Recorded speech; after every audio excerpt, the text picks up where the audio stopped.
जिसका नाम रतन यादव है। उन्होंने फेसबुक के कमेंट के माध्यम से मुझे जान से मारने की धमकी दी गई। गौरेला आओगे तो आपको वहाँ पे गाड़ देंगे, इस टाइप की धमकी। और पंडित शब्द, भिखारी सूचक शब्द को लेके क्या बोलते हैं उन्होंने गाली वगैरह दी। और दूसरी चीज़ क्या कह रहे हैं कि हम पत्रकारों को क्या बोलते हैं खरीद लेते हैं, 5-5 हज़ार रुपये में पत्रकार बिकते हैं। लोकतंत्र का चौथा स्तंभ कहे जाने वाले पत्रकार जो समाज को सच से रूबरू कराते हैं, हर परिस्थितियों में खबरों को आपके सामने लाते हैं। लेकिन आज लोकतंत्र का चौथा स्तंभ खतरे में है। आए दिन कोई न कोई खबर देखने सुनने को मिलती है कि पत्रकार को जान से मार दिया गया। आज पत्रकारों में भय व्याप्त है, उन्हें सुरक्षा देने वाला कोई नहीं है। आए दिन कोई न कोई असामाजिक तत्व गुंडागर्दी कर जान से मारने, जमीन पर गाड़ देने जैसी धमकी देता नजर आता है। ऐसे ही वाकया अमरकंटक में देखने को मिल रहा है। कुछ दिन पहले नई दुनिया अमरकंटक के पत्रकार सोमू दुबे के द्वारा ग्राम पकरिया, जिला गौरेला पेंड्रा, मरवाही, छत्तीसगढ़ और मध्य प्रदेश सीमावर्ती क्षेत्र से रेत माफिया के द्वारा अवैध रेत का परिवहन ट्रैक्टर डंपर के द्वारा दुर्गाधारा मार्ग से अमरकंटक में बिना रॉयल्टी, बिना टीपी के किया जाता था। इतना ही नहीं, एक तो रेत माफियाओं के गाड़ी में रजिस्ट्रेशन नंबर नहीं होता, न ड्राइविंग लाइसेंस होता। इस संबंध में नई दुनिया में एक समाचार प्रकाशित कर मामले को उजागर किया गया। नाम आपका? जी, सोमू दुबे। जी हाँ, आज आप थाने पहुंचे हुए हैं और समस्त पत्रकार भी आए हैं स्थानीय, क्या कुछ मामला हो गया है? मामला ये था भाई साहब, कल क्या परसों की डेट पे मैंने एक न्यूज़ लगाई थी जो कि अवैध रेत परिवहन के संबंध में था। और समस्या ये है कि रात्रि में जब मैं क्या बोलते हैं अमरकंटक में जब मैं पहुंचा हूँ और अपने मोबाइल पे देखा हूँ तो सामने वाला व्यक्ति जिसका नाम रतन यादव है, उन्होंने फेसबुक के कमेंट के माध्यम से मुझे जान से मारने की धमकी दी गई। गौरेला आओगे तो आपको वहाँ पे गाड़ देंगे, इस टाइप की धमकी। और पंडित शब्द, भिखारी सूचक शब्द को लेके क्या बोलते हैं उन्होंने गाली वगैरह दी। और दूसरी चीज़ क्या कह रहे हैं कि हम पत्रकारों को क्या बोलते हैं खरीद लेते हैं, 5-5 हज़ार रुपये में पत्रकार बिकते हैं।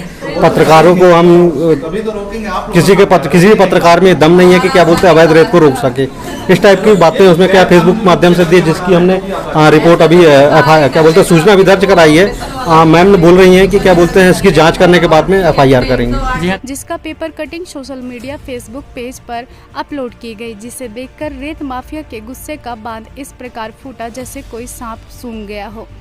अपना सारा गुस्सा फेसबुक कमेंट में निकाला गया। फेसबुक पर अश्लीलता व्यक्त करते हुए व्यक्ति जिसका नाम रतन यादव, ग्राम आमानाला, पकरिया, छत्तीसगढ़ निवासी, उसके द्वारा कमेंट किया गया। अमरकंटक में पत्रकारों को हमारे द्वारा 5,000 रुपये खर्चा देते हैं, तुमको 1,000-2,000 रुपये चाहिए तो बता देना।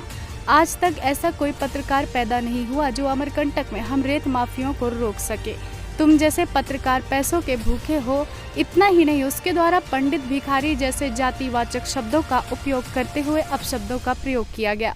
इसके द्वारा कहा गया, तुम मध्य प्रदेश के लोग का व्यवसाय छत्तीसगढ़ से चलता है, तुम लोग यहाँ गौरेला पेंड्रा रेलवे स्टेशन में दिखे तो वहीं गड़वा दूंगा।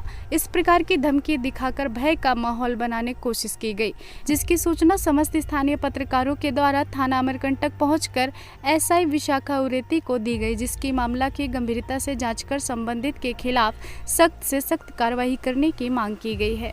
इस दौरान पत्रकार धनंजय तिवारी, अखिलेश दुबे, संजय तिवारी, संजय श्रीवास, सोमू दुबे, विपुल बर्मन, धर्नीश पुसाम सहित अन्य पत्रकार बंधु उपस्थित रहे।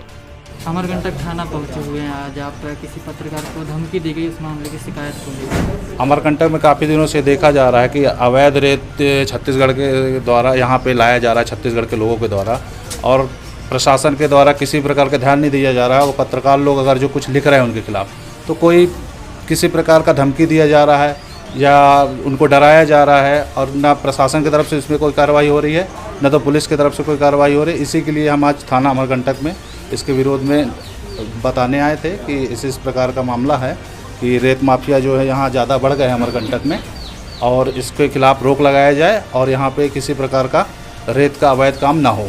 जी हाँ, लेकिन ऐसा देखने को मिलता कि आए दिन आजकल पत्रकारों को जो है धमकियाँ मतलब मिलना आम बात हो गई एक प्रकार से। नहीं, ये इसमें ऐसा है कि पत्रकारों को धमकियाँ तो मिल रही है, लेकिन ये प्रशासन की कमी है। हम तो अपना काम कर रहे हैं, पत्रकार जो भी अपना कार्य कर रहा है लेकिन अब प्रशासन उसमें ध्यान नहीं दे रहा। हमारा कार्य है कि हम जो गलत हो रहा है इस अमरकंटक में उसको उजागर करना या उसको सामने लाना जनता के।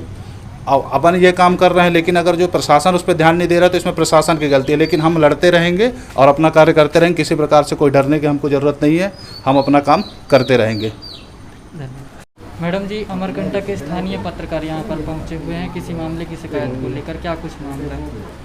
ये मामला है, इनको किसी ने जान से मारने की धमकी दी है ना, जी हाँ। फेसबुक पे, जिसकी ये जांच चलेगी, है ना। जी हाँ, किसने तो- किया है, ये अपनी लिंक से उसके ऑनर का नाम है ना, तो ये जांच करके वैधानिक कार्रवाई की जाएगी। ठीक जी हाँ, है, तो किस प्रकार का आश्वासन है, कब तक इस पर कार्यवाही हो जाएगी? जैसे ही जानकारी आ जाएगी बिल्कुल, ये तो आज ही भेज दी जाएगी, है ना, जी। बिल्कुल कोई लेट नहीं है। ओके। धन्यवाद।